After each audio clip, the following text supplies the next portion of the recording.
இந்த பொருளை இலக்கிய வட்டத்தின் இளைய புரவலர் ஐயா நாதன் அவர்களுக்கு முதற்க நன்றியை தெரிவித்துக் கொள்கிறோம்.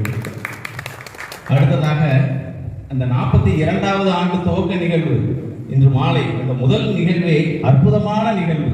அதிலும் பட்டிமன்ற பாவலர் நடுவர் பாமணி ஐயா அவர்கள் கிருஷ்ண பரமாத்மா வழங்கிய அறிவை கொண்டு கர்ணன் தான் மகாபாரதத்தின் வெற்றிக்கு காரணம் என்று உரைத்ததை இந்த இடத்தில் நாம் அவருக்கு நன்றி கடன் பட்டிருக்கிறோம். பூச்சவர்கள் கிருஷ்ண பரமானுடைய அறிவை வாங்கி தன்னை கர்ணனுடைய வரத்தன்மை இருக்கிறதுனால நன்றியை சொல்றதுக்கு இவரை கொடுத்தார்.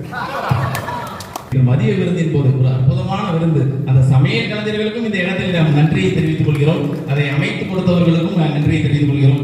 இந்த அரங்கத்தின் ஒளி வாங்கி ரொம்ப நல்லா இருக்கு அப்படின்னு சொன்னதற்காகவே எனக்கு இந்த நன்றியுரை வழங்கும் வாய்ப்பை ஐயா பாமணியார் வழங்கி இருக்கிறார் என்பதை தான் நான் இந்த இடத்தில் நன்றியோடு தெரிவித்துக் கொள்ள கடமைப்பட்டிருக்கிறேன். இந்த ஒளி அமைப்பாளர், இங்கே ஏனைய பணிகளை எல்லாம் செய்தவர்கள் அனைவருக்கும் இந்த இடத்தில் நன்றியை தெரிவித்துக் கொண்டு, பார்வையாளர்கள் காலையில் அரங்கம் நிறைந்திருந்தது. இந்த பட்டிமன்றமும் அந்த நேரத்தில் நடந்திருந்தால் ஆக சிறந்த பட்டிமன்றமாக இருந்திருக்கும் என்பதும் பலருக்கும் மகாபாரதம் சென்று அடைந்திருக்கும் என்பதையும் இந்த நேரத்தில் தெரிவித்துக் கொண்டு அனைவருக்கும் நன்றி நன்றி.